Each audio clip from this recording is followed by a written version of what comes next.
যে হিন্দু ভোটারদের নাম বাদ যাবে এসআইআর থেকে তাদের কি হবে, কিভাবে উঠবে? সে তো ইলেকশন কমিশন জানে, আমি কি করে বলবো? আমি তো বলেছি সিএ তে যখন নাগরিকত্ব পাবে তারপরে তাদের নাম অটোমেটিকলি উঠবে। সি এর মাধ্যমে এর আগে কি হবে না হবে সে ইলেকশন কমিশন জানে, সে তো আমি থোড়ি বলতে পারবো। অমিত শাহ, মোদি এই সুকান্ত মজুমদারকেও ধোকা দেয়, শান্তনুকেও ধোকা দেয়। আর এগুলো এত বড় গাধা যে এরা সেই জিনিসটা বোঝে না, এরা ধোকা দিচ্ছে একদম। আপনি দেখে নেবেন এরা পরবর্তীকালে এদের বাড়িতে বসবাস করা মুশকিল হয়ে যাবে। শান্তনু সেখানে বলছে যে আমরা নাকি রোহিঙ্গা। আপনারাই বলুন আমরা কি করে রোহিঙ্গা হই? আমরা তো ওনাকেই ভোট দিয়ে ওই মন্ত্রী করে পাঠিয়েছি কেন্দ্রে, কিন্তু উনি কোনোদিন আমাদের কথা তো বলছে না, কোনোদিন আমাদের কথা বলছে না যে আমার এই মতুয়া মহাসংঘের লোকজন, এই মতুয়াদের, বিশেষ করে মতুয়াদের ভোটে আজকে বঙ্গা লোকসভায় কেন আমাদের আজকে যে এসআইআর নিয়ে যে সমস্যা, সিএ নিয়ে যে সমস্যা, আজকে আপনি বলুন তো সিএ অ্যাপ্লাই করে আমাকে পরীক্ষা দিতে হবে আমি এই দেশের লোক কিনা? আমরা তো অবিভক্ত দেশের মানুষ, তোমরা কবে দেশ ভাগ করলে আমরা তো জানি না। আমরা তো হঠাৎ ঘুম থেকে উঠেই দেখি যে দেশ ভাগ হয়ে গেছে, তো আমরা কি করব? তাই আমাদের জমি জমা সন্তান সন্ততি ফেলে আমার বাপ ঠাকুর দাদারা এই দেশে চলে আসে, আমরা সেইভাবে এখানে আছি, আমরা ভোটার। কিন্তু তুমি কি করে বলছো আমরা এখানকার, এখন আবার তোমার এসআইআর এর মাধ্যমে আমাদেরকে এই করতে হবে? 2002 সালে তো এসআইআর হয়েছিল, আপনারাই বলুন 2002 সালে যে এসআইআর হয়েছিল আমরা তো কেউ জানিও না, আমরা দেখলাম আমাদের নাম আছে। তাহলে সেইভাবে আজকে কেন্দ্র সরকারের কাছে আমাদের ভোটার লিস্ট আছে, যারা ভোট দেয়, যারা ভোটার, তাদেরকে কেন আবার এই ফর্ম ফিল আপ করতে হবে বলুন? এই ডিটেনশন ক্যাম্প হবে তাদের জন্য যারা প্রকৃতপক্ষে হিন্দিতে যাদের ঘুষবাইঠিয়া বলে, অনুপ্রবেশকারী। হিন্দু, বৌদ্ধ, খ্রিস্টান, জৈন, পার্সি, শিখ এরা কেউ অনুপ্রবেশকারী নয়, এরা উদ্বাস্তু মানুষ। তাই এদের প্রতি ভারত সরকারের যে সহানুভূতি, তার জন্য সিএর অ্যাপ্লিকেশনের যে মেয়াদ সেটা বাড়িয়েছে, এবং যারা প্রকৃতপক্ষে বাংলাদেশি মুসলমান, রোহিঙ্গা আরও যারা আছে তাদের জন্য এই ডিটেনশন ক্যাম্প করার অনুমতি দিয়েছে। শান্তনু ঠাকুরের ও টাকার খুব দরকার, ও মন্ত্রী হয়েছে, সেই টাকায় হচ্ছে না, আর সারাদিন থাকে সে নেশাগ্রস্ত, ও কখন কি বলে সেটা ভাবে না। একটা সাধারণ মানুষ, দিন খাটা মানুষ, সে 800 টাকা কি করে দিয়ে নাগরিকত্ব সার্টিফিকেট দিতে পারে? তোকে কি অমিত শাহ বলেছে যে তুমি নাগরিকত্ব সার্টিফিকেট দাও? নাগরিকত্ব সার্টিফিকেট দেবে গভর্নমেন্ট বা কোনো আদালত, সুপ্রিম কোর্ট, হাইকোর্ট। ওদেরকে ও একটা এই গরিব মানুষের কাছ থেকে মোটা অঙ্কের টাকা কামাবার জন্য ও এইটা বলছে যে ভোটার কার্ড করো, সিএ কার্ড করো। আমি যদি সিএ কার্ড করি তার মানে আমি লিখতে হবে তো আমি বাংলাদেশি অথবা পাকিস্তান, আফগানিস্তান, তার মানে চিহ্নিত হয়ে গেল যে আমি ভারতবাসী নই। দুদিন পরে আমাকে সেই ডিটেনশন ক্যাম্পে ঢুকিয়ে দেবে, আমার আধার কার্ড বাদ হয়ে যাবে, ভোটার কার্ড, প্যান কার্ড সব বাদ হয়ে যাবে। তাহলে যদি সবই এই এখন যদি Aadhaar card, voter card, PAN card যদি কাজই না হয়, তাহলে সেন্ট্রাল গভর্নমেন্ট কেন বারবার মানুষকে লাইন দিয়ে সেই প্যান কার্ড, ভোটার কার্ড, আধার কার্ড কেন করিয়েছিল? এই যে লিঙ্ক কেন করিয়েছিল? আমাদের ভোট নিয়ে আমাদের বেনাগুরুত করছে, আজকের থেকে করছে না, 3000 বছর আগের থেকে ষড়যন্ত্র করছে। ওই বিদেশি মনুবাদীরা এসে আমাদের যারা এসসি এসটি যে 85% লোক, তাদের কিভাবে শেষ করবে? একটি এদিক ওদিক একটা মানুষের নাম কোন রকম এদিক ওদিক হয়েছে, মতুয়া সমাজ রাজপথে আত্মহত্যা করবে সমগ্র মতুয়া সমাজকে নিয়ে। হাজার হাজার লোক মারা পড়বে, ওরা হাজার হাজার লোক মারবে। আমি এই কথাটা বলে দিচ্ছি, আজকে আমাদের রক্ত বহাবে, কারণ আমরা মূল্যবাসী। বিজেপি যে আইনটা 19 সালে করেছে, এর মধ্যে কোথাও লেখা নাই যে নাগরিকত্ব দেওয়া হবে। নাগরিকত্ব দেবে বলে কোনো কথা লেখা নেই, ভণ্ডামি।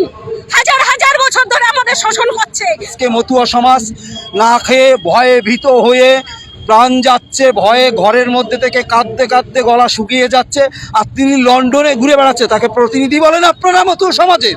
আমাদের ভোটে, মতুয়ার ভোটে তারা জয়যুক্ত হয়ে সংখ্যাগরিষ্ঠতা নিয়ে কেন্দ্রে গভর্নর রক্ষা করে আবার আমাদেরই তাড়াচ্ছে। The information provided by the speaker, presenter on the IDSC platform is for general information purposes only. All information is provided in good faith. However, we make no representation or warranty of any kind, express or implied, regarding the accuracy, adequacy, validity, reliability, availability, or completeness of this information. শারদ উৎসবের সময়টা কাটিয়ে এসেছি। আরেক উৎসব আসতে চলেছে ডিসেম্বরের Christmas day, তারপরও চলে আসছে নতুন নববর্ষ। আনন্দে ভরপুর আমরা।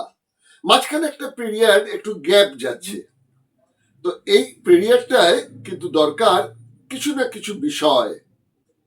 তার জন্য চলে এসছে SIR, ভোটার তালিকার নাম সংশোধন। ভালো কথা, গণতন্ত্রের পূজারী আমরা, ভোট দিয়ে আমাদের প্রতিনিধি নির্বাচন করব, সুতরাং এই ভোটার তালিকাটা তো শুদ্ধ থাকা দরকার। কেননা বাইরে থেকে ছারপোকারা আসছে, আমাদের কামড়াচ্ছে, আমাদের রক্ত চুষে চলে যাচ্ছে। আমাদের তো রক্ত শরীরে টকবক করে ফুটছে, আমরা বাইরের লোককে কেন এত রক্ত দেবো বলুন তো? সুতরাং ওই ঘুষপেটিয়া তো তাড়াতেই হবে, ছারপোকা তাড়াতেই হবে, উই পোকা তাড়াতেই হবে। তো যাই হোক, SIR তো চলছে। আমরা প্রত্যেকেই নাকি, বিরোধীরা বলছেন কিছু না কিছু ক্ষতিগ্রস্ত হবে মানুষ। আবার কেন্দ্রের শাসক দল বলছে যে এটা খুব স্বাভাবিক ব্যাপার। আমরা তো সবাই চাই যে ভোটার তালিকায় যেন জল না থাকে, সবটুকুই যেন দুধ থাকে। যেমন কেন্দ্রীয় সরকারের মন্ত্রিসভাতে সবটুকুই দুধ, আমাদের রাজ্য মন্ত্রিসভার মধ্যে সবটুকুই দুধ।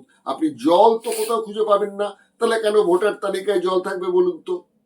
নমস্কার, আমি সুজিত চট্টোপাধ্যায় আপনাদের সামনে দিগদর্শনের একটি দ্বিতীয় পর্ব নিয়ে এলাম। দ্বিতীয় পর্বটা কি না, মতুয়াদের সম্পর্কে একটি আলোচনা।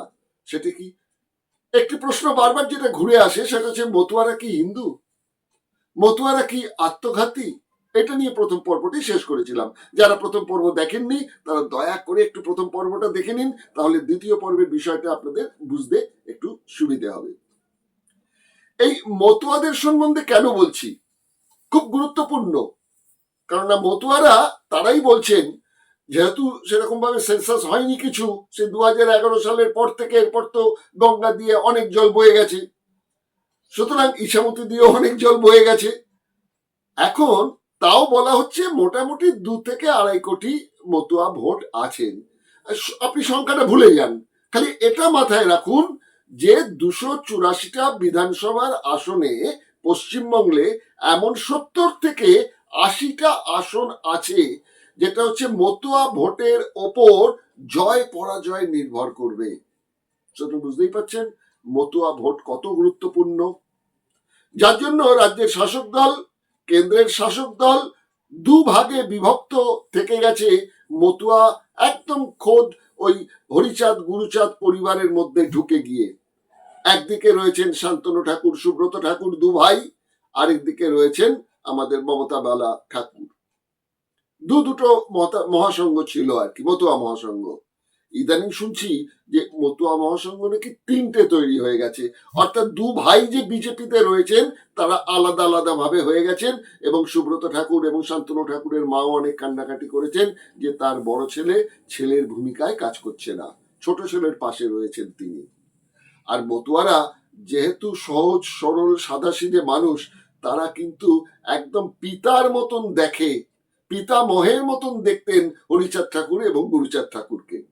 সুতরাং তাদের বাড়ির সন্তানের তো একটা মূল্য আছে, সেই জন্য তারা নাকি ভোট দেন, এরকম আমার সঙ্গে কথাবার্তায় অনেকে বলেছেন, এবং আমি পরে আসছি অন্য ব্যাপারে। তো এখন এই যে অবস্থা, এর মধ্যে আপনাদের বলতে চাইছি যে এই ভোটের যে মার্কেট, এটা মতুয়াদের দাম আছে। আচ্ছা, মতুয়ারা যদি ভোটের জন্য এত বড় একটা ব্যাংক হয়ে থাকে, তাহলে তাদের দিকটা তো একটু দেখার দরকার ছিল। এখন বলা হচ্ছে যে মতুয়ারা কারা এসছেন, 1947-এর পরে অল্প সংখ্যক মতুয়া এসছিলেন।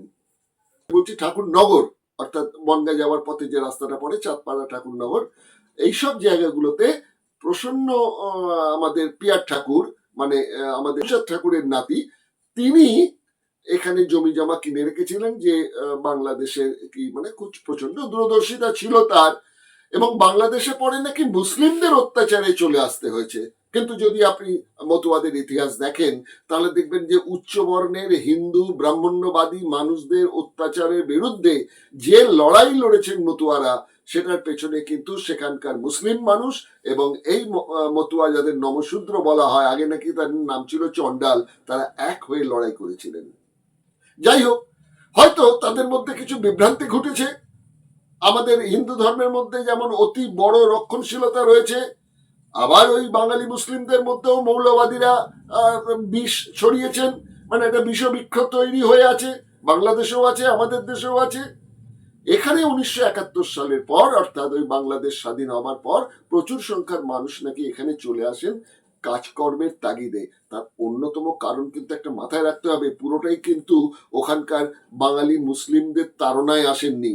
ওখানে যখন উচ্চবর্ণের মানুষজন এখানে চলে এলেন, যাদের সঙ্গে কাজ কারবার ইত্যাদি জড়িত থাকতো, সেসবগুলো কমে গেল, তার জন্য তারা এখানে চলে এসেছিলেন। যাই হোক, আমি ইতিহাসকে বড় করব না। আপনাদের কাছে যেটা বলতে চাইছি আমি, যে এই মুহূর্তে আপনাদের যে বিষয়টা বলতে চাইছি, এই দ্বিতীয় পর্বে শেষ করব, সেটা হচ্ছে মতুয়ারা কি হিন্দু, মতুয়ারা কি আত্মঘাতী? আসছি, তার আগে একটা ছোট্ট প্রতিবেদন দেখুন। মতুয়া সম্প্রদায় অবিভক্ত বাংলার ভূমিপুত্র। 1947-এর পরে উচ্চবর্ণের হিন্দুরা এপারে চলে এলেও তেমন ভাবে কিন্তু নিম্নবর্ণের বাঙালি বা মতুয়া সম্প্রদায়ের মানুষজন আসেননি। বেশিরভাগ মতুয়ারাই এসছেন 1971-এ বাংলাদেশের স্বাধীনতার পর। প্রশ্ন, মতুয়ারা কি ধর্মীয় অত্যাচারেই এপারে চলে এলেন বেশিরভাগ? সত্যি কি তাই? বরং ইতিহাস বলছে ব্রাহ্মণ্যবাদী উচ্চবর্ণের ঘৃণা বঞ্চনাই ছিল মতুয়াদের বাস্তুভিটে ত্যাগ করার কারণ। অবশ্যই রক্ষণশীল বাংলাদেশের মুসলিমরাই একসময় অবিভক্ত বাংলা থাকাকালীন এই নমশূদ্রদের পাশে দাঁড়িয়ে উচ্চবর্ণের হিন্দুদের অত্যাচারের বিরুদ্ধে আন্দোলন করেছিলেন। আবার এদের মধ্যেই স্বাধীনতার পর যখন রক্ষণশীল মোল্লা মুসলিমদের প্রভাব বাড়তে শুরু করলো, তারাও কিন্তু আক্রমণ করতে শুরু করলো এই হিন্দু উচ্চবর্ণের এবং এই তথাকথিত যাদের হিন্দুত্ববাদী বলে দাগিয়ে দেওয়া হয় সেই নিম্নবর্ণের মানুষজনদের। তো বাংলায় উচ্চবর্ণের হিন্দু, বিশেষ করে ব্রাহ্মণ্যবাদীরা বর্ণবিদ্বেষের বিষবৃক্ষের ফল হিসেবে দেশের ভূমিপুত্রদের চণ্ডাল নামে ভূষিত করে। চণ্ডাল নামের পেছনেও এক ইতিহাস আছে। বলা হয় নান্নুক নামে এক ভূমিপুত্র নেতা চণ্ডাল বংশের পত্তন করেন, সময়টা 1831 খ্রিস্টাব্দ। মনুস্মৃতিতে চণ্ডালদের উৎপত্তি বলা হয়েছে উচ্চবর্ণের ব্রাহ্মণ নারী ও একজন নিম্নবর্ণের শূদ্র পুরুষের মিলনে চণ্ডালের জন্ম। পুরাণে যে কাল্পনিক মনুর কথা বলা হয়, ওল্ড টেস্টামেন্ট বাইবেলে তিনি নোয়া বা নুহ। সেই নুহ শব্দের সংস্কৃতায়ন করে মনুতে রূপান্তরিত করা হয়েছে। ইসলাম ধর্মেও ফরাসি লেখক A.J.A. ডিউবয়েসের কথা উল্লেখ করা হয়েছে।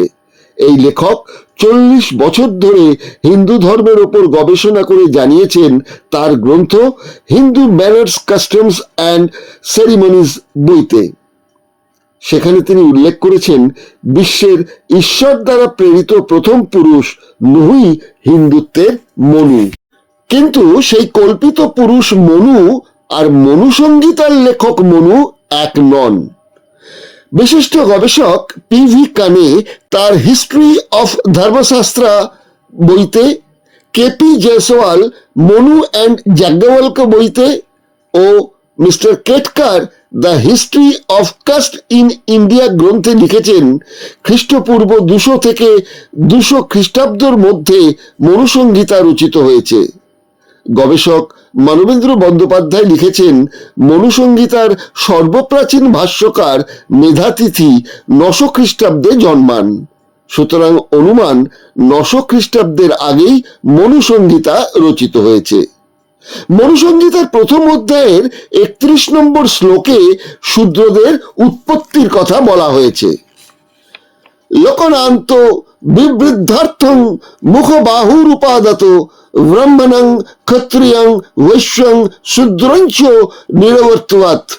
অর্থাৎ বিশ্বস্রষ্টা মুখ থেকে ব্রাহ্মণ, বাহু থেকে ক্ষত্রিয়, উরু থেকে বৈশ্য ও পদ থেকে সৃষ্ট করেন শূদ্র। মতুয়াদের বলা হয় যে ওরা হচ্ছেন নমশূদ্র, মানে চণ্ডাল বলা হতো, সেখান থেকে বিরাট আন্দোলন করে গুরুচাঁদ ঠাকুর বিষয়টি নমশূদ্র পর্যায়ে নিয়ে আসা হয়, কেননা নমস নামে একজন ঋষি ছিলেন, সেসব তো আপনারা প্রতিবেদনে দেখলেন।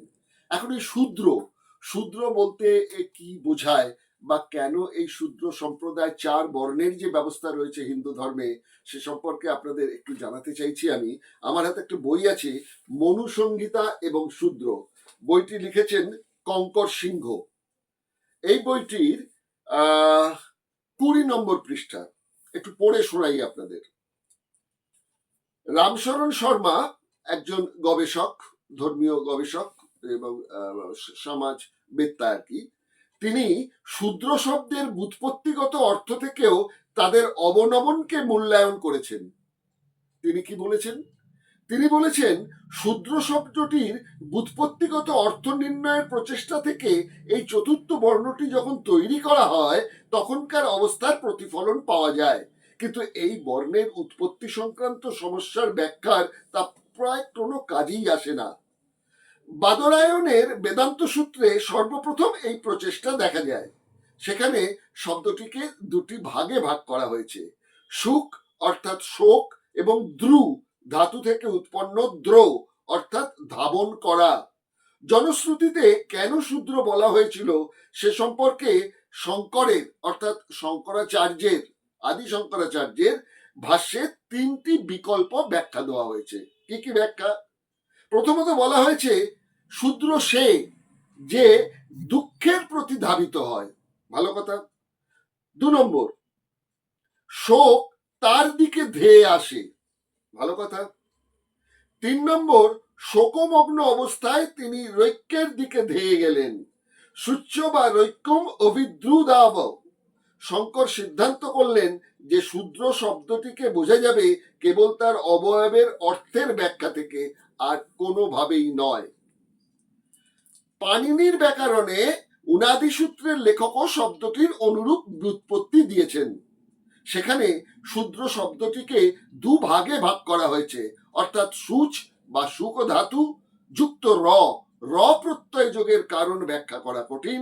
তাছাড়া এই ক্ষেত্রটিকেও ব্যুৎপত্তিটিকে কাল্পনিক ও দুরানিত বলে মনে হয়। এটা গেল আমি যেটা আপনাকে বললাম মনুসংহিতা এবং শূদ্রের ভাষ্য থেকে। এবার আপনাদের আরেকটা বই সম্বন্ধে বলি। বইটার নাম ব্রাহ্মণ্যবাদ ভারতীয় সমাজের ক্যান্সার। খুব কষ্ট করে বইটা আমি জোগাড় করেছিলাম বহু খুঁজে একটি পুরনো বইয়ের স্টল থেকে। বইটি লিখেছেন নিকুঞ্জ বিহারী হাওলাদার। তিনি যখন বেঁচে ছিলেন, খুব বয়স হয়েছিল, তার সঙ্গে আমি আলাপও করেছিলাম, তার মুখ থেকেও অনেক কথা শুনেছি। বইটা পাওয়ার পর তার সাথে আমি যোগাযোগ করেছিলাম।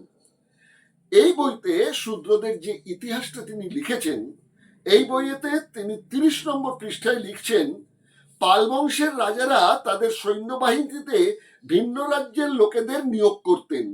সম্ভবত সেই কারণেই সেন বংশের লোকজন দাক্ষিণাত্যের কর্ণাট থেকে বাংলায় এসে পাল রাজাদের সৈন্যদলে যোগদান করেন। 1097 খ্রিস্টাব্দে পাল রাজাদের দুর্বলতার সুযোগ নিয়ে হেমন্ত সেনের পুত্র বিজয় সেন রাঢ় দেশের সিংহাসনে বসেন এবং স্বাধীন সেন বংশের প্রতিষ্ঠা করেন। অর্থাৎ সেন বংশের প্রতিষ্ঠার বিষয়টা আমরা পুরোপুরি জানতে পারলাম। এবার যে বিষয়টা দাঁড়ালো সেটা হচ্ছে বল্লাল চরিত, অর্থাৎ বল্লাল সেনের যে জীবন, তার সম্বন্ধে তখনকার দিনের কবিয়ালরা এইগুলো রেখে খুশি করতেন। আজও দেখবেন অনেক লেখক, সাংবাদিক, বুদ্ধিজীবী যারা আছেন তারা এই শাসক দলের হয়ে অনেক বই টই লিখে টিকে দেন। সে যুগেও সেটা ছিল। তো তখনকার দিনে বল্লাল চরিত নামে একটি বই লিখেছিলেন আনন্দ ভট্ট। তিনি লেখেন যে পদ্মিনী নামে এক ডোমকন্যার সৌন্দর্যে আকৃষ্ট হয়ে অধিক বয়সে তাকে বিয়ে করেছিলেন বল্লাল সেন। তখন সেখানকার যারা জনগণ ছিলেন তার রাজ্যের, সেখানে ভোজসভায় তাদের নিমন্ত্রণ করা হয়েছিল। সেই ভোজসভায় এই নমশূদ্র অর্থাৎ ব্রাহ্মণের ঔরসে ও শূদ্রা রমণীর গর্ভজাত যারা, কি করে ব্রাহ্মণের গর্ভে শূদ্ররা অত বেশি বেশি করে জন্মেছিলেন সেটা আমি এখনো পর্যন্ত পাইনি। আপনারা যদি কেউ জানেন একটু আমাকে জানাবেন। তো যাই হোক, তারা না আসার জন্য তিনি অপমানিত বোধ করেন এবং এদের বিরুদ্ধে প্রতিশোধ নেবার ফন্দি আটতে থাকেন।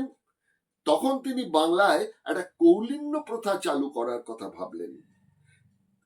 তার এই ভোজানুষ্ঠানে আর কি, এই ভোজানুষ্ঠানে যোগদান করলেন ব্রাহ্মণ, বৈদ্য, কায়স্থ। তিনি সন্তুষ্ট হয়ে তাদের কুলীন আখ্যা দিলেন। নগর ও বন্দর থেকে তাড়িয়ে দিলেন তাদের, যারা উপস্থিত হয়নি তার ভোজ সভাতে, যারা চাষবাস করত এবং কায়িক পরিশ্রম করত। এই নবশূদ্রদের তিনি চণ্ডাল আখ্যা দিলেন। কুলীন আখ্যা প্রাপ্ত উচ্চবর্ণের হিন্দুরা তখন তাদের ঘৃণা করতে শুরু করলো। অথচ শাস্ত্রের ব্যাখ্যা অনুসারে নবশূদ্ররা চণ্ডাল হতে পারে না। যদি ব্যাস সংহিতা 9-10 সূক্ত থেকে যদি আপনারা দেখেন, দেখবেন 3 প্রকার সন্তান চণ্ডাল হতে পারে।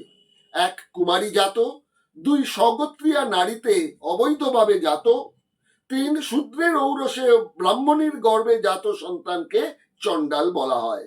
বৃহধর্ম পুরাণ, ব্রহ্মবৈবর্ত পুরাণ, পরশুরাম সংহিতায় শূদ্রের ঔরসে এবং ব্রাহ্মণীর গর্ভজাত সন্তানকেই চণ্ডাল বলা হয়েছে। এবার একটু আধুনিক যুগে চলে আসি। কি লিখছেন নিকুঞ্জ বিহারী হাওলাদার তার ব্রাহ্মণরা ভারতের সমাজের ক্যান্সার এই বইটাতে। তিনি লিখছেন, 19বিংশ শতাব্দীতে ঈশ্বরের কৃপায় এরা আবার প্রকৃত পরিচয় লাভ করলো। 1887 সালে ইংরেজ সরকার খুলনা থেকে দৌলতপুর হয়ে সাতক্ষীরা পর্যন্ত একটা রাস্তা তৈরির পরিকল্পনা নেন। দৌলতপুরের কাছে রংপুর অঞ্চলটি ছিল নিচু এবং জঙ্গলাকীর্ণ। স্বাভাবিকভাবেই রংপুর পর্যন্ত রাস্তা তৈরির কাজ বন্ধ হয়ে যায়। তখন জীবন জোদ্দার নামে একজন সদাশয় ব্যক্তি ওই রাস্তাটুকু নিজ অর্থে তৈরি করে দেন। এতে ইংরেজ কমিশনার জীবনবাবুকে অসংখ্য ধন্যবাদ জানিয়ে রাস্তা তৈরির টাকাটা তাকে ফিরিয়ে দিতে চান। আর জীবনবাবু ছিলেন খুব মহানুভব ব্যক্তি, তিনি সরকারের নিকট থেকে কোনো টাকা নিলেন না। ইংরেজ কমিশনার জীবনবাবুর বদান্যতায় খুশি হয়ে তাকে খুলনার উন্নয়নমূলক কাজের জন্য গঠিত ডেভেলপমেন্ট কমিটিতে সদস্য হিসেবে মনোনীত করলেন। এই কমিটির অন্যান্য সব সদস্যরা ছিলেন কিন্তু উচ্চবর্ণের। তারা ইংরেজ কমিশনের কাছে অভিযোগ জানিয়ে বললেন যে একজন নিচুজাত চণ্ডালের সঙ্গে তারা একসাথে বসবেন না। কমিশনার সাহেব এই পরিপ্রেক্ষিতে জীবনবাবুর বক্তব্য জানতে চাইলেন। তিনি তার বক্তব্য জানাবার জন্য 6 মাস সময় চেয়ে নিলেন। জীবনবাবু তখন এই নবশূদ্র সমাজের গণ্যমান্য ব্যক্তিদের নিয়ে শ্রী শ্রী গুরুচাঁদ ঠাকুরের কাছে যান এবং তাদের দুরবস্থার কথা তাকে বিস্তারিতভাবে জানান। তখন গুরুচরণ ঠাকুর তাকে শ্যামাচরণ তর্কালঙ্কারের কাছে পাঠান। তর্কালঙ্কার মহাশয় শক্তি সঙ্গম তন্ত্রগ্রন্থের প্রয়োজনীয় অংশটুকু অনুবাদ করে তাদের হাতে দিলেন। 6 মাস পর কমিটির পরবর্তী সভায় উমাচরণ বিশ্বাস জীবনবাবুর পক্ষে বক্তব্য পেশ করলেন। তিনি বললেন, নমস্মুনির পুত্রদের ঔরসে শূদ্র রমণীর গর্ভে জাত সন্তানরা নমশূদ্র নামে পরিচিত। এরা ব্রাহ্মণ পদবাচ্য। এদের গোত্র কাশ্যপ, এদের পেশা কৃষিকাজ, তবে ব্রাহ্মণের যাবতীয় রীতিনীতি এরা অনুসরণ করে। জন্ম বা কর্ম কোনো বিচারেই এরা চণ্ডাল নয়। শ্যামাচরণ তর্কালঙ্কারের বঙ্গানুবাদ থেকে এইসব যুক্তি তিনি সভায় ব্যক্ত করেন। ইংরেজ কমিশনার এই যুক্তি মেনে নিয়ে উচ্চবর্ণের সদস্যদের আপত্তি খারিজ করে দেন। জীবনবাবুর সদস্য পদ অব্যাহত থাকলো। এখানে কিন্তু একটা বড় ভূমিকা নিয়েছিলেন আমাদের এই হরিচাঁদ ঠাকুর। তো যাই হোক, আপনাদের এই পর্যন্ত তো শোনালাম, আরো কিছু কথা আছে।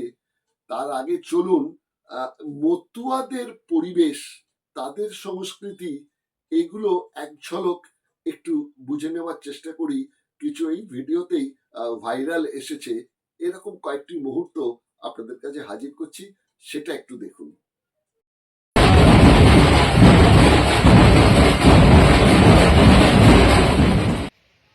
নমস্কার বন্ধুরা, বুঝি কম চাল্লাই বেশি, তবুও এই বুদ্ধিজীবী সমাজের কাছে 2-1টা প্রশ্ন ছুড়ে দিয়ে যেতে চাই। যারা বুদ্ধিজীবী এর জবাব তারাই দেবে। হরিচাঁদ গুরুচাঁদ ঠাকুর সমাজের জন্য, জাতির জন্য, বিভিন্ন মানুষের জন্য অনেক কিছু করেছে। স্কুল করেছে, কলেজ করেছে, ভালো ভালো কাজ করেছে। আচ্ছা, এই যে ঠাকুরনগর ঠাকুর বাড়ি, এরা এই সমাজের জন্য কি করেছে বলো? এরা সমাজের জন্য কি করেছে? এদের কাছে কি পয়সা জমা হয় না? এটা কি একটা স্কুল, একটা কলেজ কিংবা ভালো কোনো কাজ এগুলো করেছে? নিজেরা বাড়া গন্ডগোল, ঝামেলা, খ্যাসখ্যাসি এর মধ্যে ডুবে রয়েছে। এ ওকে দোষ দিচ্ছে, ও তাকে দোষ দিচ্ছে, ক্ষমতার লড়াই। কিন্তু দেখো, এই ঠাকুরবাড়ি ঠাকুরনগর লক্ষ লক্ষ ভক্ত যায়, দান ধ্যান করে। কি করেছে? যাইয়ে তো দেখলাম 40 খান পায়খানা, একটু থাকার জায়গা, আরে সবই ঠিক আছে, দরকার আছে, লক্ষ লক্ষ লোক দরকার আছে, ডাঙ্কা বানাও, এ করাও, ও করো। আচ্ছা, এই যে ঠাকুর বাড়ি, এই কলহ, এই গন্ডগোল বাদ দিয়ে এই সমাজের জন্য ভালো কিছু করেছে বলো? করেছে? আজকে এই মতুয়া সম্প্রদায়ের লোক এরা যদি চাই আমরা পার্লামেন্টে যাব, অবশ্যই যেতে পারে, কিন্তু একতা করতে পারেনি, একটা স্কুল করতে পারিনি, একটা কলেজ করতে পারিনি, ছেলেমেয়ের মুখে অন্ন তুলে দিতে পারিনি। পারেছে কোন জায়গায়? পেরেছে হচ্ছে কেন ঠাকুরনগরে যখন যাই তখন ঢালাই খিচুড়ি, তাও এই এমন একটা পরিস্থিতি এখন তৈরি করেছে, চিনি নিয়ে জানি না, এখানে ওকে ডুম ডুম ডুম ডুম ডুম ডুম ডাঙ্কা পড়েছে, ছোট থেকে বড় সেই রেশনের চালে চলে এসছে। তুমি বলো, তুমি বলো, এদের মধ্যে কোথায় শিক্ষা আছে? একটা শিক্ষিত হলো, বউরে নিয়ে পার্টি করে আসছেন, লজে লজে পার্টি করা আরম্ভ করছে, কিন্তু পরবর্তী প্রজনন ভালো থাকবে সে নাই। তুমি পড়েছো কি না পড়েছো কিংবা দেখেছো, 5 থেকে ইংলিশ ছিল, 5 থেকে ইংলিশ কেন? তুমি দেখেছো স্কুলে খিচুড়ি, স্কুলে খিচুড়ি কারা খাই? একটু ভালো যার পয়সা কড়ি আছে সেই স্কুলে খিচুড়ি খাই? নিশ্চয়ই খাই না। তো ম্যাক্সিমাম দরিদ্র সীমার নিচে এদের নিয়ে অনেক সাপলুডু খেলা হয়। আচ্ছা, এই যে বাংলাদেশে এত নমশূদ্র সমাজের মানুষ, এত মানুষ, এরা কোথায় ছিল আগে? আমাকে তুমি বলো তো, এরা কোথায় ছিল? এদের তো এটা তো মনে করে এই যে বিল খাল, ওটাও তো একটা বলতে গেলে 500 বছর 1000 বছর আগে ওটা তো এরকম বিল খাল ছিল। এইখানে দেখবার লোক বসতি হয়ে গেছে, তো ওখানেও দেখবা, এখন না হোক, ওখানেও তো বিল খাল একটা সময় ছিল। এরা ছিল পাঞ্জাব হলিয়ারা উপরে, এদের মারা মরিয়ে তাড়াই তুড়িয়ে ওই ঐক্যবদ্ধ হবে। হ্যাঁ, এর মধ্যে কিছু উচ্চবর্ণীয় লোক আছে, একদম যে তারা নেই তা না, অবশ্যই তারাও, এবার সবাই না থাকলে পারে, কিছু লোক আছে। মনে আছে আগেকার লোক পড়াশোনা জানতো না, বেল কাঠ নিম কাঠে তাকে রান্না হতো না। এইগুলো হচ্ছে কেন অশুভ, তারা ঠাকুর দেবতা, এগুলোতে রান্না করা যায় না। শুনেছি, যদিও নিজের চোখে দেখিনি, যে সিটি পড়তে গেলেও একজন ওইখানে শিক্ষিত আছে, বিএ পাস করেছে, তার মানে এদের সমাজে এদের শিক্ষাটাকে দুমড়ে মুচড়ে জানে কি দিকে করা যায়। তারপরে একটা কি বলবো, একটা পার্সেন্টেন্সের ব্যাপার আছে, এই ওই গেছে, আমি পারিয়ে গেছি, আমি অনেক, কিন্তু না, আমার যে উপরে উঠতে হবে এই চিন্তা দ্বারা ধ্যান জ্ঞান নেই। আচ্ছা, বুকে ঠোকা দিয়ে বলতো যে একজন ভালো চাকরি করিস, বলতো কতটা যোগ্য সম্মান পাস, কিন্তু তোর মাথা ভালো, তোর ব্রেন ভালো, তুই একটা জায়গায় আটকে গেছিস, তুই আটকে যাবি তুই, কিন্তু তুই সমাজের জন্য কি করেছিস? আর তারপরে সর্বোপরি এই যে ঠাকুরনগর ঠাকুর বাড়ি এই সমাজের জন্য কি করেছে? দাদু মাদু ঠাকুরদা তো অনেক কিছু করেছে, তোরা কি করেছিস? গন্ডগোল খ্যাসখেসি ছাড়া কিচ্ছু করিসনি। আজকে কিছু কিছু লোক এই যে মূর্খের মতন ভাষণ দিচ্ছে, আধার কার্ড মানি নে, ভোটের কার্ড মানি নে, গলায় মোটা মালা নিয়ে ভাষণ, দাঁত কিড়িমিড়ি করতে, এতে কি হবে? অনশন করে কি হবে? কি কি কি করবো অনশন করে বলো? কি করবা অনশন করে? কি করবা? আজকে ঠাকুর বাড়ি ওড়াকান্দি এক ঠাকুর বাড়ি, ঠাকুরনগর এক ঠাকুর বাড়ি, ঠাকুরনগরের ঠাকুর বাড়ি চলে আইছে। তুমি ভাই কেন আসেনি? ওড়াকান্দি যে ঠাকুর বাড়ি, ওই পারে যারা আইছে তোমরা ওড়াকান্দি যাও, এই পারে যারা আইছে তারা ঠাকুরনগর যাক। তোমরা কি করলে? আবার আরেকজনের ভাষণে শুনলাম যে জওহরলাল নেহরু বলেছিল যখনই হিন্দু নমশূদ্র বিপদে পড়বে তখনই আসতে পারে, এরকম কোনো আইনে লেখা আছে বলো? তাহলে যে মানুষটা তার জমি জায়গা ফসল ফেলে 50 বছর 40 বছর 30 বছর আগে চলে আইছে, সে কি করতে আইছে? আর তুমি এরপর এক বাড়ি ওপর এক বাড়ি, তার মানে সর্বোপরি সবভাবেই সুযোগ সুবিধা, ওইদিকে সুযোগ সুবিধা। এমনও লোক আছে যে 2 দেশের ভোটের কার্ড, 2 দেশের সুযোগ সুবিধা ভোগ করে। তাহলে এরা কারা? এই হিন্দুগুলো কারা বলো? কেন আগের তো আসনি? সেই ফসলের মায়া ছাড়তে পারোনি, সেই বাগান, সেই মায়া, সেই ঘর বাড়ি মোহ মায়া ছাড়তে পারোনি, কিন্তু বহু লোক তো চলে আইছে। আর একটা কথা, আজকে 71 বলো না, 71 তো কোনো লিডার ছিল না। লিডার যদি থাকতো, বলে না, আমার খুব খারাপ লাগে, কষ্ট লাগে যে 3 কোটি মানুষ, 4 কোটি মানুষ, লক্ষ লক্ষ মানুষ মাঠ দিয়ে হাঁটে যায়, বাড়া হাঁটে আইসির কেন? তখন অস্ত্র ছিল না, তীর ধনুক তো ছিল, দিনটা ওদের হতে পারতো, রাতটা তো তোদের হতে পারতো। বল কি করেছিস? হানাদার বাহিনী চলে এসেছে। আরে হানাদার বাহিনী কি সবাই কি চেনে? বল। আজকে মাস্টারদা সূর্য সেন না থাকলে পারে, আমি যে কথাগুলো একটু আগে একটা ভিডিওতে বলেছি যে হাতের নখগুলো তুলে দিয়েছিল, হাতুড় দিয়ে বাড়িয়েছিল, তবু কিন্তু কোর্ট ছাড়েনি। কোর্ট ছেড়েছিল, ছাড়েনি। দেশ স্বাধীন করতে হবে। কত মানুষ খাল বিলে গুলি খেয়ে পড়ে গেছে, গুলি খেয়ে পড়ে গেছে, ইংরেজদের কাছ থেকে গুলি খেয়েছে। দেশটাকে আমার ছিনিয়ে আনতে হবে ওদের কাছ থেকে, গুলি খেয়ে পড়ে গেছে। আজকে নেতাজি সুভাষচন্দ্র বোস যদি না থাকতো তাহলে কি নেতাজি সুভাষচন্দ্র বোস যদি না থাকতো তাহলে কি দেশের স্বাধীনের হওয়ার অনেক লেট হয়ে যেত। কাদের হাতে দিয়ে গেছে বলো। তাহলে তোমরা সমাজের জন্য কি করেছো বলো, যে আমি এই সমাজের জন্য এই একটা ভালো কাজ করেছি। করেছো তো, বিয়ে একখান করেছো, বউরে নিয়ে বাল বাচ্চা নিয়ে, ও পেট ভাসাইয়া একটু মাছের পেটি খেয়েছো, বউটাকে নিয়ে একটু ঘুরতে বেরিয়েছো, আর কি বাল করেছো আমাকে তুমি বলো তো, সমাজের জন্য কি করেছো? আমি যদি বলি বলবা এই যে ছেলেটা বড় বড় কথা বলতেছে, ছোট মুখে বড় বড় কথা, তা আমাকেও বলবা চারটের বার ফিল্ড অফিসার গায়ে নাই মাংস গ্রামের মতো। এখন তোমরা যতই ধন্না দাও, তোমরা আগের থেকে কেন আসেনি? তোমাকে কেউ বারণ করেছিল? 2000 সালে বন্যার আসতে তোমাকে কেউ বারণ করেছিল? কত লোক তো এসে তো তারা রেলের পাড়ে ছিল, তার ছেলে মেয়েকে অনেক কষ্ট করে পড়াশোনা শিখাইছে, অনেক কষ্ট করে মানুষ করেছে, এখানে লজিং থেকে এর বাড়ি ওর বাড়ি থেকে, সেটা 2000 বন্যার সামনে। তা তোমরা কি আসতেই তাহলে থাকবো, আসতেই তাহলে তোমার এটা কি বলো? নিজেদের দোষটা কখনো ধরবে না। তারপরও তোমাদের যে ঠাকুর বাড়ির যে জ্ঞানটা সচেতন, তোমাকে কি করেছে? করেনি। ওদের নিজেরা হামলা কামড়ি করেই তো বাঁচে না, ওরা নিজেরা হামলা কামড়ি করে বাঁচে না। আমি কটটুক নেব, কে কটটুক পয়সা জমলো, কে কত কি করলো, ঠাকুর বাড়ি আসলো, নাট মন্দিরে টাকা বললো, ওখানে যাওয়া বললো, এই সমস্ত ছাড়া নোংরামি ছাড়া কি ভালো কি আছে বলো তো? সাংবাদিক যাচ্ছে, এ ঠাকুরের কাছে ক্যামেরা ধরতেছে, ও ঠাকুরের কাছে ক্যামেরা ধরতেছে, ভালো ছাড়া কি আছে সমাজে? খারাপ ছাড়া কি আছে? সমাজের জন্য ভালো একটা কাজ করবে, করেছে বলো? কোন ঠাকুর করেছে যে না এই পিছিয়ে পড়া সমাজের জন্য ভালো একটা কাজ করি, চলো আমরা পিছিয়ে পড়ার মধ্যে সেখানে উচ্চ নিচ থাকতে পারে, হিন্দু মুসলমান থাকে। 3 কোটি মেয়ারও তো শুনেছি যে একটা হরিফ বলার টিম ছিল। তো এখানে তোমরা কি করেছো সমাজের জন্য? একটা বলো যে আমি সমাজের জন্য এই জিনিসটা করেছো। তুমি তো করেছো তোমার কোটার টাকায় করেছো, হয়তো কিছুটা করেছো রাজনৈতিকভাবে কোটার টাকায়, কিন্তু তুমি সমগ্রভাবে এই মানুষের জন্য কি করেছো বলো? একটা কথা বলো আমাকে, তুমি বলো যে এই সমাজের মানুষের জন্য আমি এই করেছি, বলো কি করেছো? বলতে গেলে বহু কথা বলতে হয় না, কি বলবো, মনে কষ্ট হয়। তবে হ্যাঁ, সেই আমলে আমি যদি থাকতাম, আমি আগেই বলেছি, আমার বাপ যদি বলতো চল এই রাস্তা দিয়ে পারো, তখন আমি সংগঠন তৈরি করতাম। একটা লোক এখান থেকে যাবি না। আজাদ হিন্দু ফৌজ কে তৈরি করেছিল? কি জন্য করেছিল? ইংরেজদের হাত থেকে দেশটাকে বাঁচানোর জন্য। নেতাজি সুভাষচন্দ্র বোস যখন উড়িষ্যা দিয়ে রওনা দেয়, তখন হিরোশিমা নাগাসাকি শহরে মানে বোমা ফেলেছিল, ওই সৈন্যগুলো চলে গেছে, তবুও কিন্তু নেতাজি, মনে হয় মিথ্যে হতে পারে, নেতাজি সুভাষচন্দ্র কিন্তু ছাড়ে নাই, হাল ছাড়ে নাই। দেশ স্বাধীন করতে হবে। কত মানুষ মাঠে ঘাটে শহীদ হয়ে গেছে, ইংরেজরা গুলি করে মেরেছে, কিন্তু স্বাধীন করে ফেলেছে। স্বাধীন করতেই হবে, দেশ আমার স্বাধীন করতে, মনে ত্যাগ। হরিণের মতন যদি বাঁচো না, হ্যাঁ, তাহলে তোমাকে সিংহ এসে খেয়ে ফেলবে। তুমি যে পাল্টি ভাবে দাঁড়াও, একদিন বাঁচো সিংহের মতন বাঁচো। আজকে আমরা বলি না যে ও ঘোষ সম্প্রদায়ের লোক না শ্রেষ্ঠ, আমি কিন্তু কারো অপমান করতেছি, ছোট করতেছি না। ঘোষ সম্প্রদায়ের লোক না শ্রেষ্ঠ, ও ওরা পারে। মাটি তোমারও আছে, মাটি তোমারও আছে, তুমিও পারো। তোমার মাটিটা সুপ্ত হবে রয়েছে, তুমিও পারো না, কিন্তু তুমি সেটা দেখাতে যাওনি, বুঝতে পারলে? আজকে ধাওয়া মারছে ওখান থেকে এখানে, এখান থেকে এই যে বললাম না যে ওই পাঞ্জাব হরিয়ানা, ওখান থেকে ধাওয়া মেরে 1000 বছর আগে, 1200-1500 বছর আগে হাজার খেয়ে, যে বাংলাদেশের খেলে বিলে ওইখান থেকে ধাওয়া খেয়ে এখানে এসে খালবিল, এখানে সিটে ওখানে সিটে মানুষের যে ভালো কাজ হবে। ওই যে দেখো, ওই যে গান বাজতেছে, ওখানে বলো একটা 5টা বাচ্চা ছেলে যাবে, ওখানে কি আলোচনা আছে তুমি আমাকে বলো?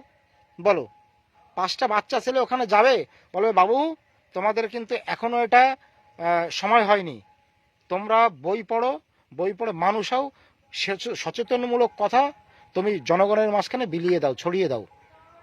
বলো ওখানে যাবে, আর দেখো 10 বছরের বাচ্চাটা ডাঙ্কা বাজাবে, সে কি শিখবে? সে ওই রেশনের চাল দিয়ে ডাঙ্কা বাটির কাছে যাবে না, তা কি যাবে বলো? কি যাবে? তুমি আমাকে এর উত্তর দাও, জবাব চাই। সাধু বৈষ্ণব গোস্বাইয়ের কাছে জবাব দাও।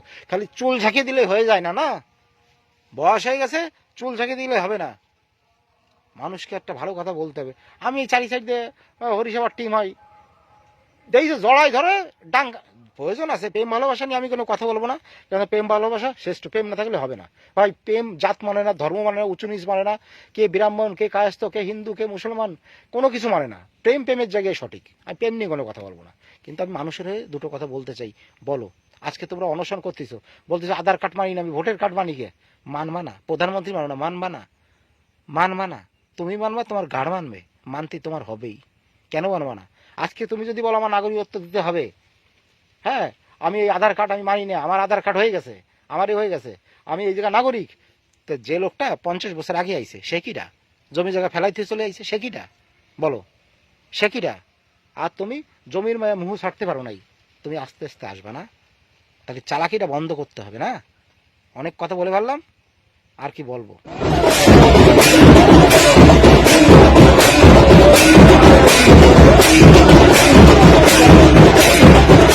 ঠাকুর মন্দিরের দরজা বন্ধ করে দিচ্ছে অভিষেককে দেখে। আমরা কেন তৃণমূল বিজেপির দিকে যাব? ঠাকুর বাড়ির দরজাটা সকলের জন্য। এইবার এই যে এক দেশ এক নির্বাচন বলে এগিয়েছিল, একই দিনে ভোট হবে সব রাজ্যের এবং লোকসভার।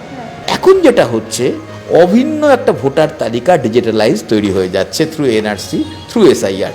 তাহলে এইটাই কিন্তু কাজে দেবে এক দেশ এক নির্বাচনের। ফলে সরকারের যে হিডেন এজেন্ডা যাকে বলে, লুকোনো যে লক্ষ্যবস্তুগুলো, সেই লুকোনো যে কার্যক্রম, সেই কার্যক্রমগুলো কিন্তু ওরা কার্যকরী করতে চাচ্ছে।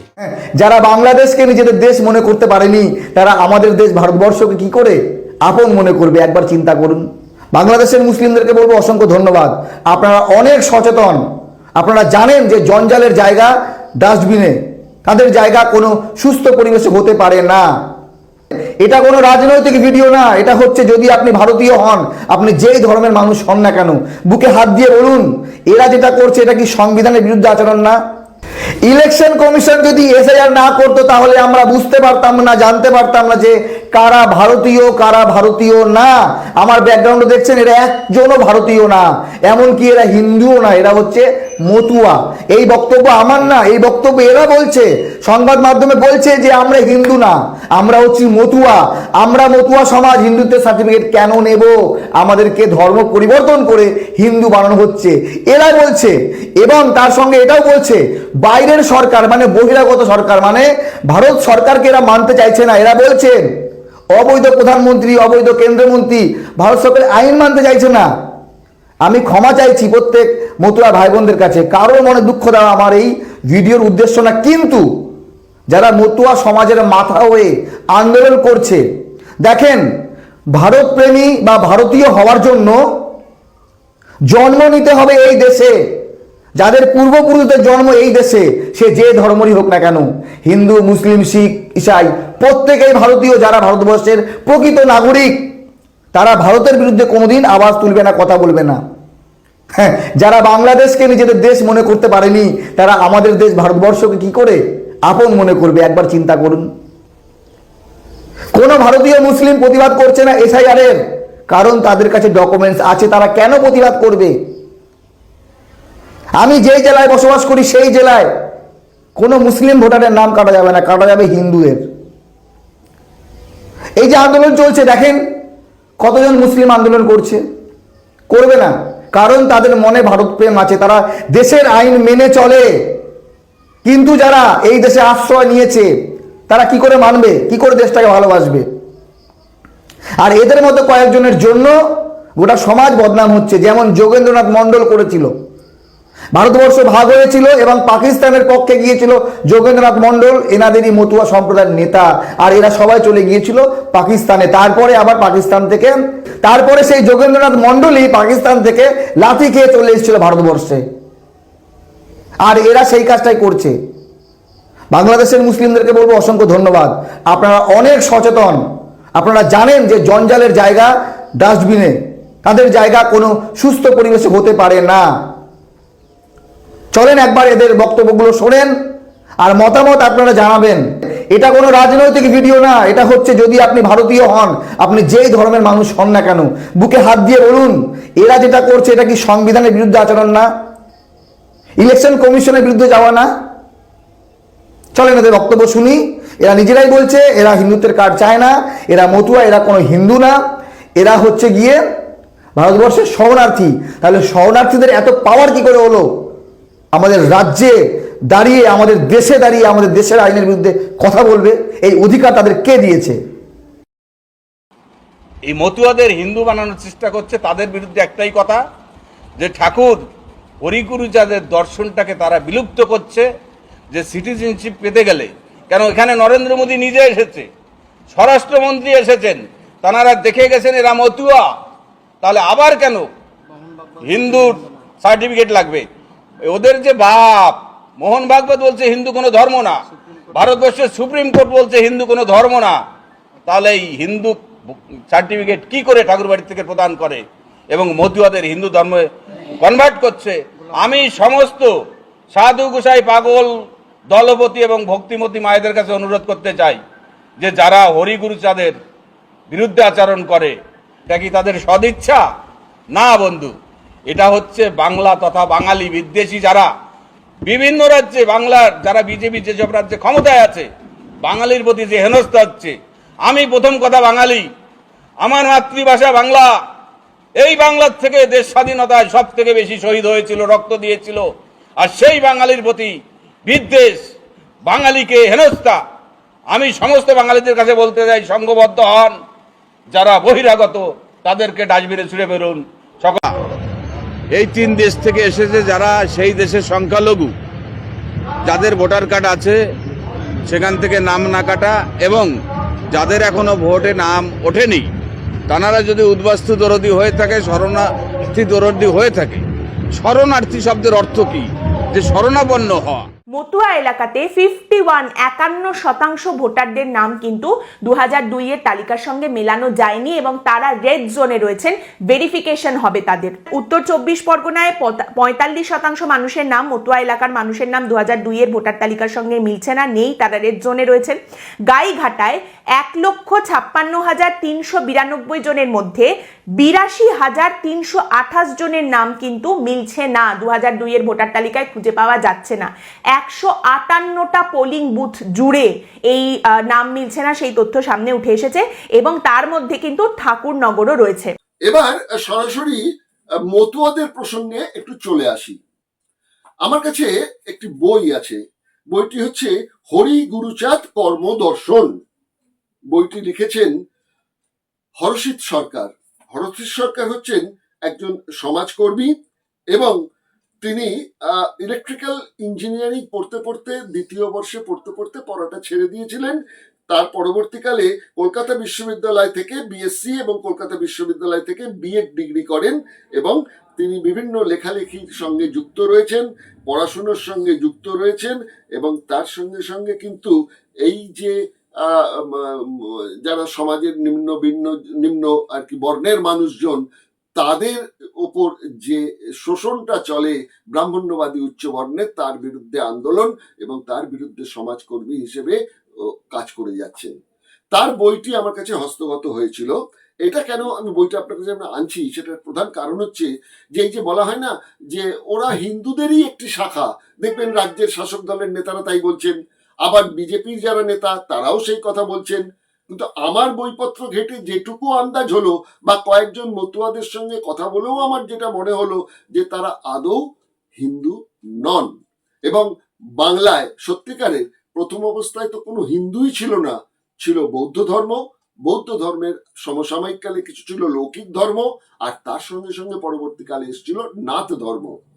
তো এই আমাদের গুরুচাঁদ ঠাকুর, মাফ করবেন, হরিচাঁদ ঠাকুর যখন দেখলেন যে ব্রাহ্মণ্যবাদী হিন্দুত্ববাদীরা তারা যে অত্যাচার, যে শোষণ চালাচ্ছে, তার বিরুদ্ধে লড়তে গেলে একটা আলাদা সংগঠন তৈরি করতে হবে, তিনি এই মতুয়া মহাসংঘটাকে তৈরি করলেন।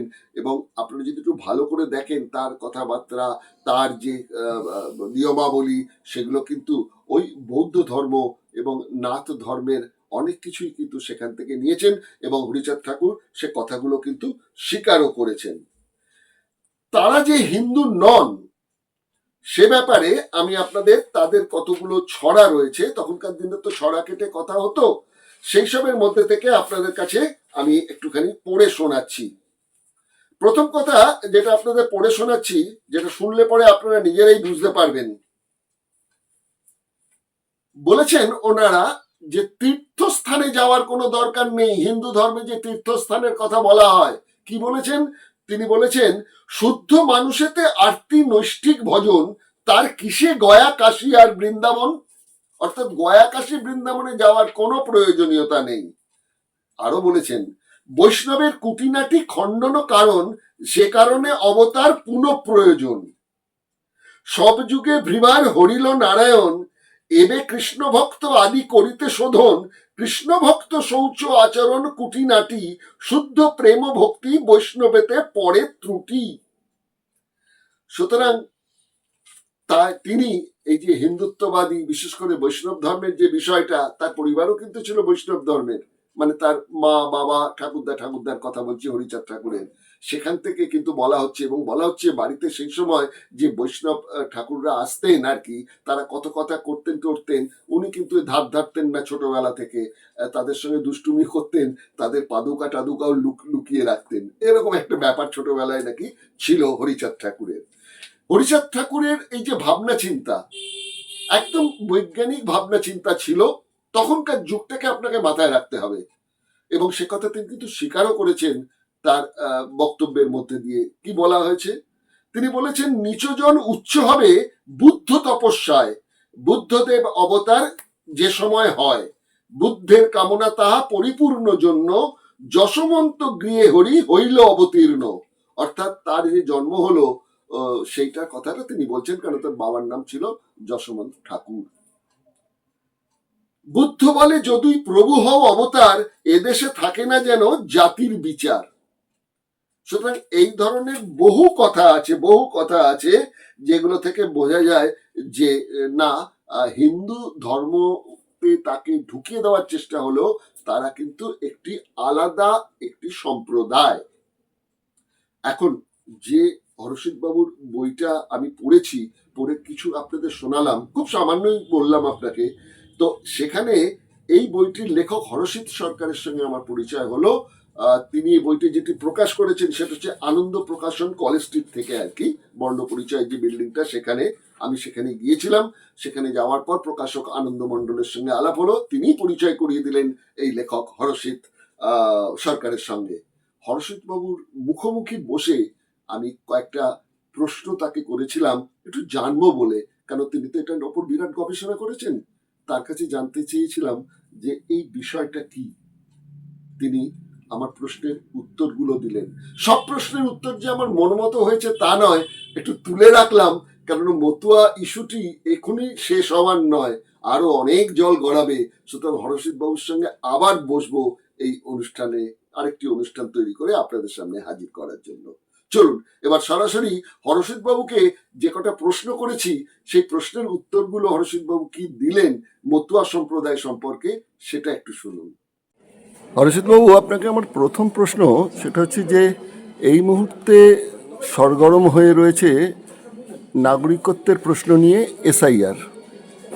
বলা হচ্ছে যে ভোটার পরিচয়পত্র প্রত্যেকবার যেরকম একটা রিভিশন হয় সেই রকমই হচ্ছে, কিন্তু এর আগে কোনো দিন এসআইআর মানে অর্থাৎ স্পেশালভাবে হচ্ছে এটা বলা হয়নি। সামনে হয়তো বিধানসভা নির্বাচন, সুতরাং রাজনৈতিক কী উদ্দেশ্য থাকে না থাকে সেটা তো আলাদা প্রশ্ন, কিন্তু এই এসআইআরে মতুয়ারা কি একটু নিরাপত্তার অভাব বোধ করছেন? নমস্কার। বিষয়টা বাংলা ভাগের শিকার হয়ে যে সকল মানুষ প্রত্যেকেই এর সমস্যায় পড়বে। জাস্ট শুধু মতুয়ারা, এই শব্দটাও বা সরগরমটা ঠিক নয়। যদিও এই বিষয়টাকে 2003 সালে যখন সিএ প্রথম আনা হয়, সে সময়ের অগ্রণী ভূমিকা নিয়েছে মতুয়ারা। কারণ আমরা যদি আন্দোলনের প্রেক্ষাপট লক্ষ্য করি তাহলে দেখব ঠাকুর হরিচাঁদ 1830 সাল থেকে তিনি এই আন্দোলনটির সূত্রপাত করেছিলেন। পরবর্তীতে গুরুচাঁদ তার সন্তান বা তার জ্যেষ্ঠ পুত্র, সেই সূত্র ধরে এরা অগ্রণী ভূমিকা গ্রহণ করেছে। কিন্তু বাংলা ভাগ হয়েছে, দেশভাগের নামে বাংলা ভাগ আর পাঞ্জাব ভাগ, এর ফলে যারা ব্রাহ্মণ বা কায়স্থ, পৌণ্ডক্ষত্রিয়, রাজবংশী বা নমশূদ্র প্রত্যেকেই কিন্তু এর শিকার। তবে সংখ্যাধিক্য কিছুটা বেশি মতুয়া তথা নমশূদ্ররা। কারণ সেই হেতু শুধু মতুয়া বলা এটা প্রথমত ভুল।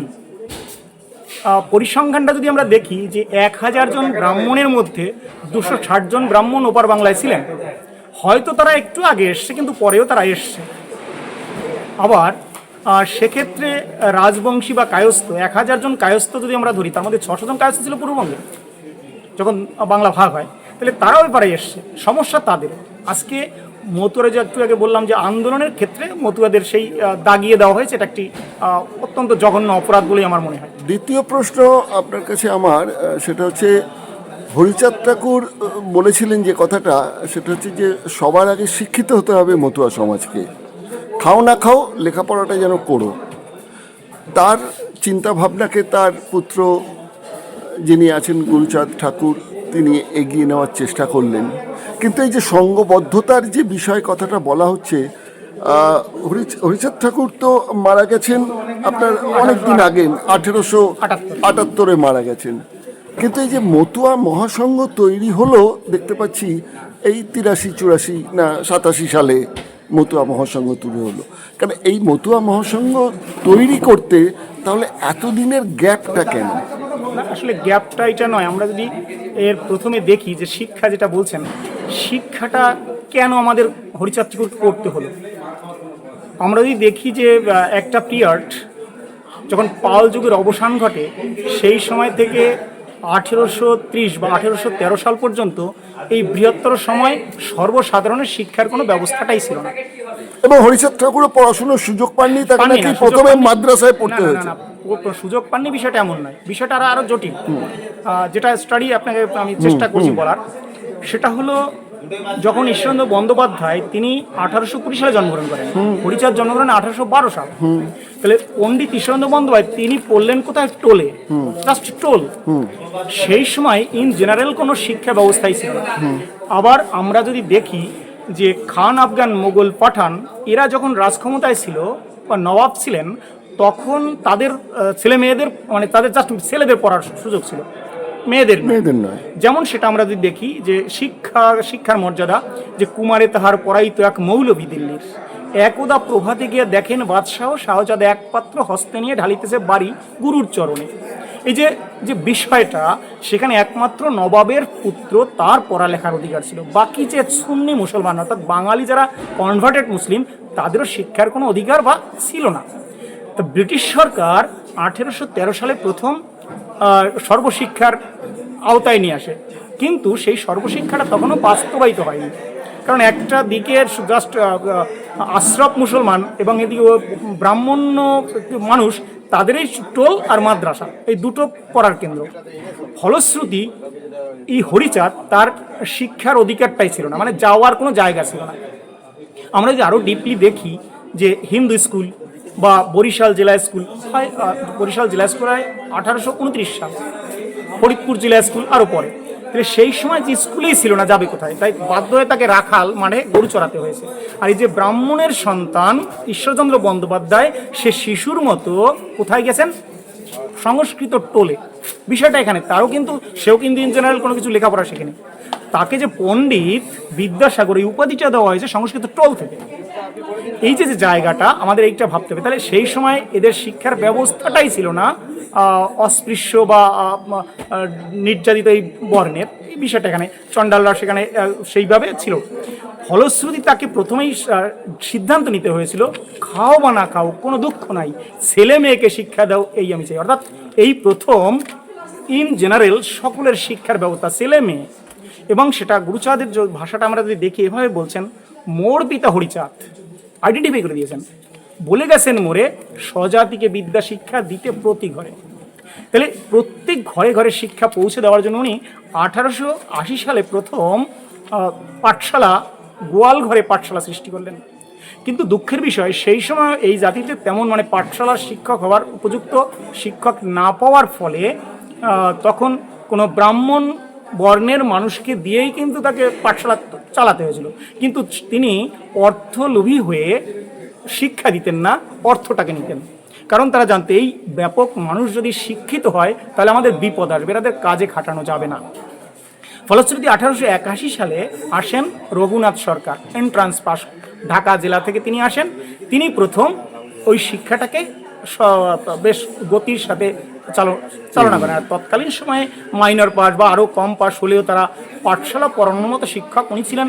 পাঠশালা শিক্ষক যে তৈরি করার কারখানা তৈরি করেছিলেন অ্যাকচুয়ালি, যারা বেরিয়েছিলেন তার মধ্যে শশীভূষণ বেরিয়েছিলেন। উনি 1907 সালে প্রথম গ্র্যাজুয়েশন করার পরে সাব রেজিস্ট্রার পদে উন্নীত হয়েছিলেন, চাকরিও করতেন। ওই সময় 6 জন পাশ করেছিলেন। আমরা যদি দেখি যে 1913 সালে এই কমিউনিটির প্রথম MA পাশ করেন মুকুন্দ গিরি মল্লিক। তিনি কলকাতা বিশ্ববিদ্যালয়ের পালি ভাষার অধ্যাপক ছিলেন। এই যে জায়গাগুলো আমাদের ভাবতে হচ্ছে যে শিক্ষার পরিস্থিতিটা কেমন ছিল। এবার আপনাকে একটা বিতর্কিত বিষয়ে একটু প্রশ্ন রাখছি, সেটা হচ্ছে সাধারণ মানুষ যারা আছেন তারাও একটু বিভ্রান্ত থাকেন। কেননা বেশিরভাগ দেখা যাচ্ছে কেন্দ্রের যে শাসক দল বিজেপি, তারা দাবি করছেন যে মতুয়া সম্প্রদায় সনাতনী হিন্দু। এখন আমরা যতটুকু জানি যে সনাতন হিন্দু বলে কোনো শব্দ নেই, সেটা অনেকটা ওই সোনার পাথর বাটির মতন। আবার এদিকে রাজ্যের যিনি শাসক দল, সেখানে তারাও বলছেন SIR-এ তো হিন্দুরাও আক্রান্ত হচ্ছেন, মতুয়ারাও তো হিন্দু, তারাও আক্রান্ত হচ্ছেন। কিন্তু মতুয়ারা কি সত্যি হিন্দু সম্প্রদায়ের মধ্যে ফেলা যায়? দেখুন, হিন্দু বলে যে একটি শব্দ, এই শব্দটি ভারতীয় নয়, শব্দটি অ্যাকচুয়ালি পারস্যিক। তো পারস্যিক মুসলমানরা যখন ভারতবর্ষে আসে তখন ইন জেনারেল ভারতীয় সবাইকে হিন্দু বলছে। হিন্দু শব্দটির অর্থ গোলাম। তারা যখন এসেছিলেন তখন যে ব্রাহ্মণ্য অনুশাসনে এরা আসলে গোলামিই করতো। তো এই দাস বা গোলাম বা কালা আদমি, তাই তাদের বলা হতো হিন্দু। এটা ইন জেনারেল সবাই ভারতীয় যারা উপমহাদেশে রয়েছে তারা সবাই হিন্দু। কিন্তু যদি আমরা অন্য খাতিরে যাই দেখি, তাহলে আদৌ হিন্দু বলে তো কোনো ধর্ম নেই। এটা একটি সংস্কৃতি বা একটা কালচার হিসাবে আমরা মেনে নিয়েছি, বা এটা হাজার হাজার বছর ধরে, বাংলায় বেশি হলে 700 বছর পরাধীন ছিল। এই 700 বছরের বিষয়টা আমরা যদি আরও দেখি যে ব্রিটিশ যখন আসে, অনেকের ধারণা যে সারা ভারতবর্ষকে ব্রিটিশ শাসন করেছে। বিষয়টা তেমন নয়। আসলে আমাদের স্টাডিগুলো আরও গভীরে করতে হবে।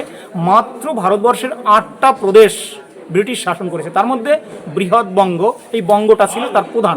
তার কলকাতায় যেহেতু রাজধানী ছিল, তাই তাকে বাংলাকে তাদের শাসন করতে হয়েছিল। তো সেই বাংলা থেকে তারা পরবর্তী দিল্লিতে নেওয়া হলো। এই বাংলাকে তখন 1905 সালের বঙ্গভঙ্গ আর 1947 সালের বঙ্গভঙ্গ এক নয়। ফলশ্রুতি এই যে জায়গাগুলো একটা জটিল, কিন্তু হিন্দুদের যে স্ট্রাকচার, সেই স্ট্রাকচারের মধ্যে হরিচাঁদের যে মতুয়া দর্শন, এটা পড়ে না। হিন্দুদের স্ট্রাকচারের কোনো নির্দিষ্ট একক কোনো স্রষ্টা নেই। সেখানে তারা যদি গীতা বেদ ধরে নেয়, ঋগ্বেদের একটি বিষয় আছে, ঋগ্বেদে চণ্ডাল শব্দটি রয়েছে, ঋগ্বেদে হিন্দু বলে কোনো কথা নেই। ইভেন ঋক, সাম, যজু, অথর্ব বা গীতা বা মহাভারত, রামায়ণ, কোথাও হিন্দু শব্দটিই নেই। তাহলে এই যে জায়গাগুলো আমাদের একটা জটিল গোলক ধাঁধার মতো, সেইখান থেকে বেরিয়ে এসে আর এদের যে বেদকে প্রধান বলছে, হিন্দুদের শাস্ত্রের মধ্যে বলছে বেদ, কিন্তু হরিচাঁদ প্রথমেই বলছেন বেদ বিধি আমি মানি না, কুকুর উচ্ছিষ্ট প্রসাদ পেলে খাই, বেদ বিধি শৌচাচার নাহি মানি খাই। দেবদেবীও নেই, তীর্থস্থানও নেই, তীর্থস্থান নেই। তাহলে বলছেন হরিচাঁদের কামনাটা ছিল, বলছে বুদ্ধের কামনা যা পরিপূর্ণ জন্য। তাহলে বুদ্ধ শব্দের অর্থ আমরা যদি দেখি জ্ঞান, তাহলে ওনার ছিল জ্ঞানের সাধনা।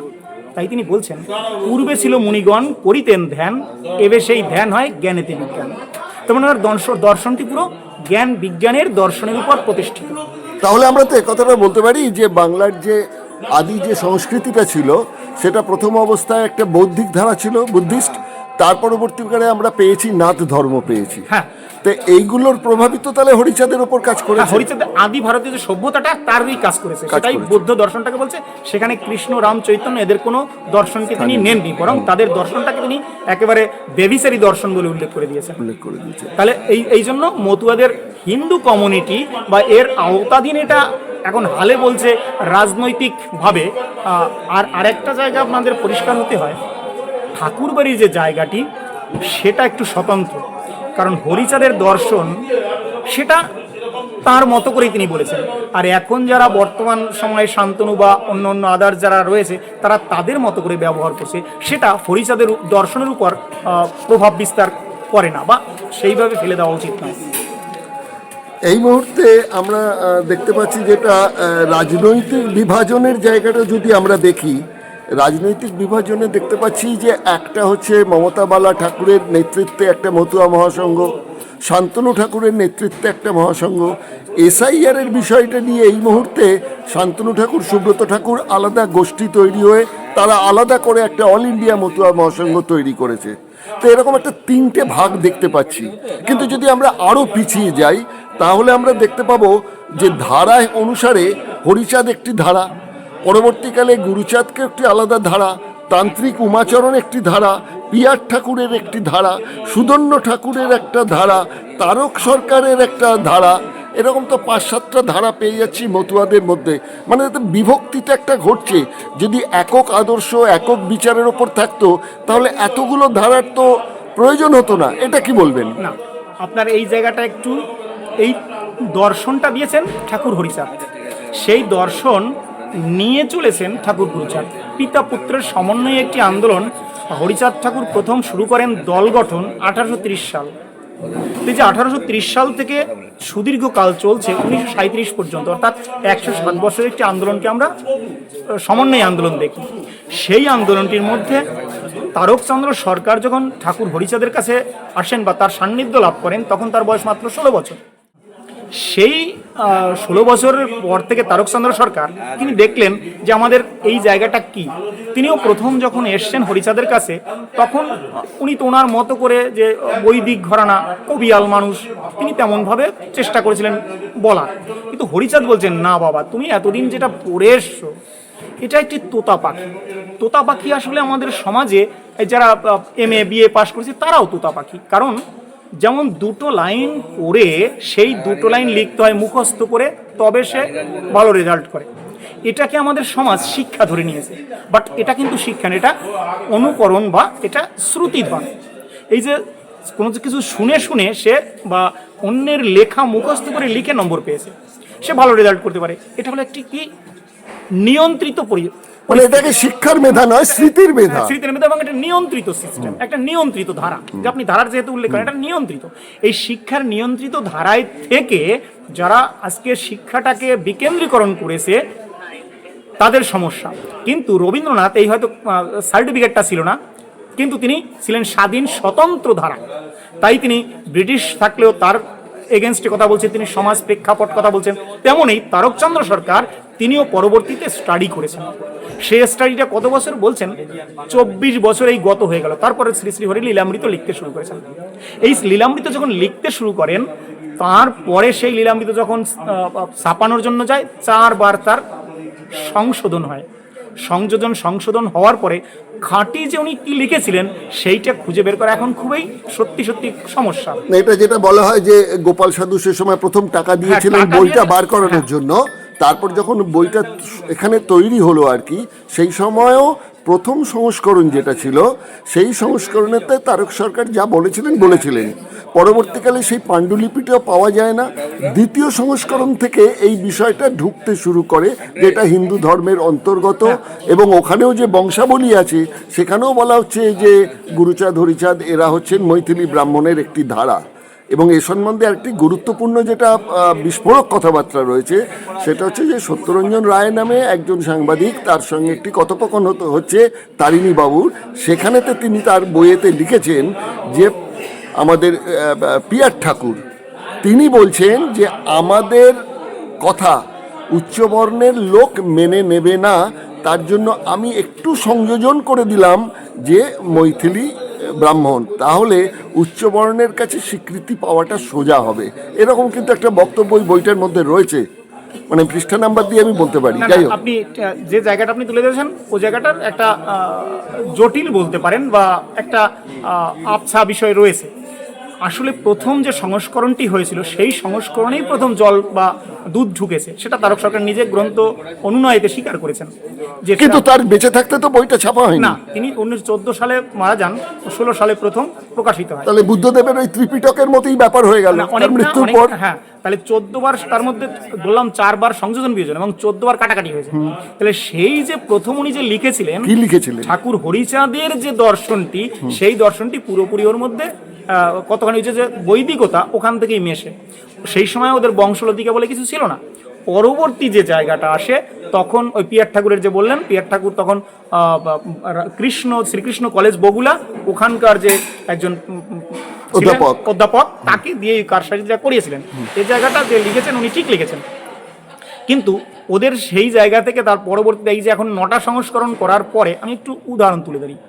যেমন কোনো লাইনে লেখা আছে যে অম্ল কিংবা পিত্তে তেঁতুল গুলিয়া খান পিতলের পাত্রে, কিন্তু এখন সেটা দেখবেন অল্প পিত্তে তেঁতুল গুলিয়া খান পিতলের পাত্রে, তাহলে অম্ল হয়ে গেল অল্প। এরকম বহু জায়গায় বহু সংস্কার হয়েছে।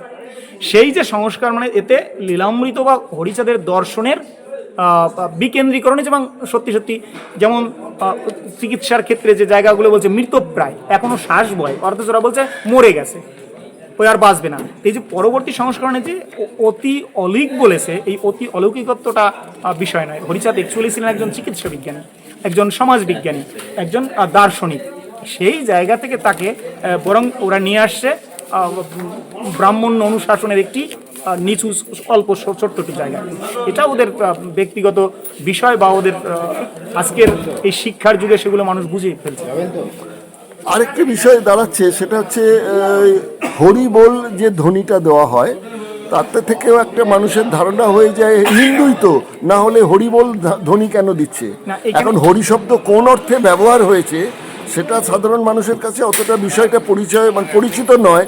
আর এই সুযোগটাই বিভিন্ন রাজনৈতিক দল ব্যবহার করে হিন্দু শ্রেণীভুক্ত করার একটা কিন্তু প্রয়াস চলছে। এ সম্পর্কে কি বলবেন?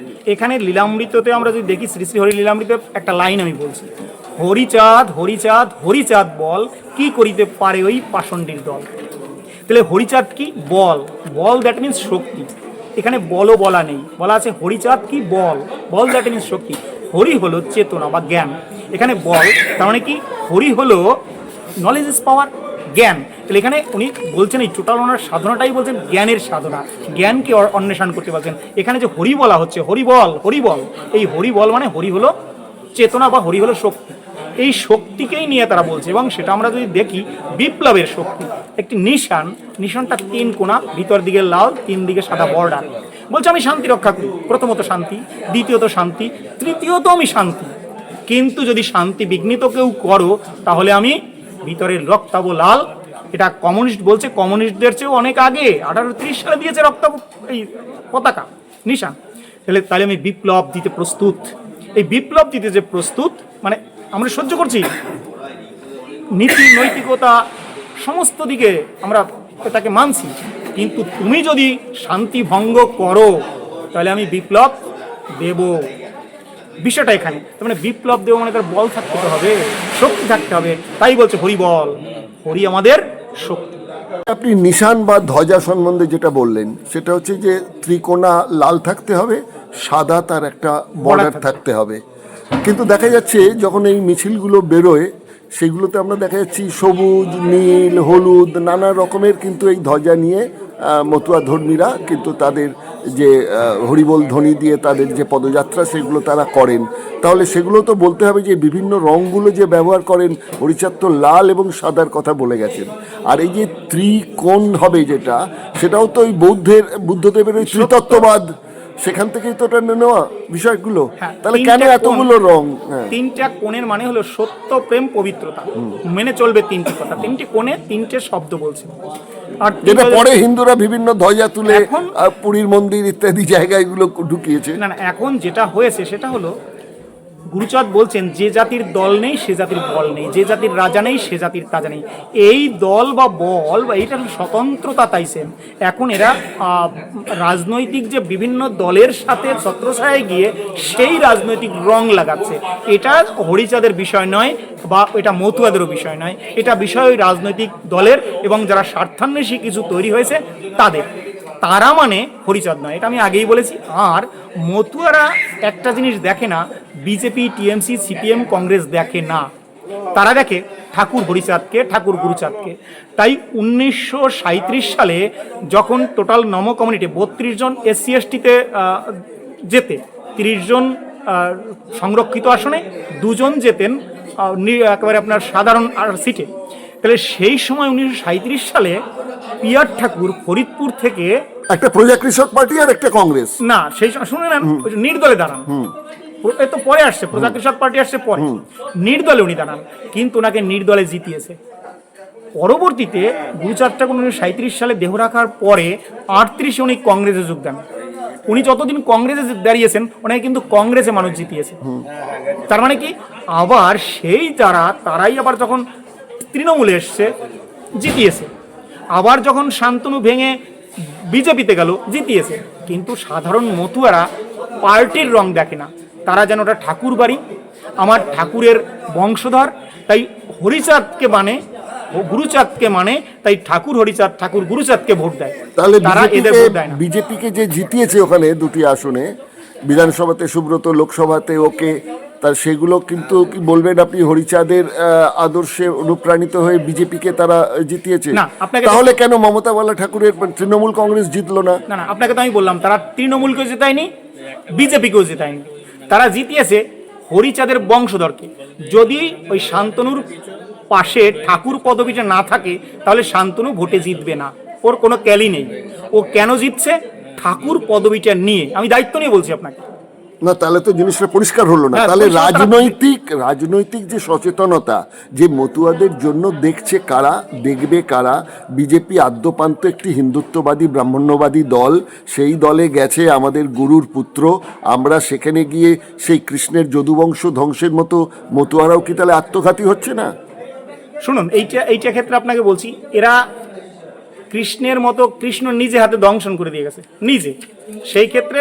আর এখানে হরিচাঁদ সৃষ্টি রক্ষার জন্য গুরুচাঁদকে রেখেছেন।